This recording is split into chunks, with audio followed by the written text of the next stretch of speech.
Senator Amy R. Marcos will lead the chamber in prayer. Yes. Thank you, Mr. President. Panginoon, minsan mo nang hinayaang bumaha sa daigdig. Lumikha ng arko ang iyong hinirang upang mailigtas ang magtataguyod ng iyong salita at kabutihan. Isinalba mo ang sangkatauhan upang magsimula muli. Binigyan mo ng pag-asa at pagkakataon ang tao. Hinugasan mo ang mundo at tinangay ang kasalanan nito. Ang bahang iyon ay pinagkaloob mo rin sa Pilipinas. Hindi para pasakitan ng Pilipino, kundi para tumambad ang katotohanan. Panginoon, gawin mo pong malaking bangka ang Senado. Arko ng bawat Pilipino. Isang bangkang may matibay na pundasyon at tiyak na direksyon. Katapatan sa bayan at mabilis na pagkilos sa katarungan. Hindi makakausad ang bansa kundi tatapusin ang mga pagdinig kahit may ayaw marinig. Ikulong na kasi ang mga dapat ikulong dahil ito lamang ang papawi sa galit ng taong bayan.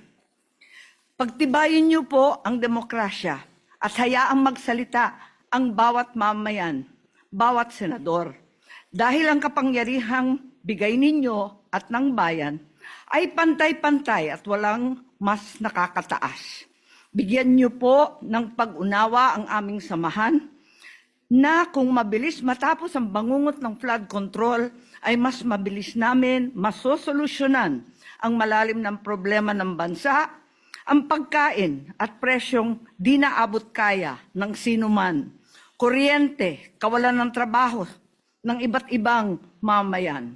At Panginoon, ang kahit anong bangka ay lulubog kung kami mismo ang bubutas nito. Naway pangalagaan namin ang isa't isa.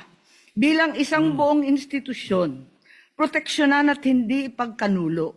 Bigyan ng pagkakataon at huwag busalan. Magkakaiba man ang layag, ay iisa lamang ang direksyon ng pagsagwan.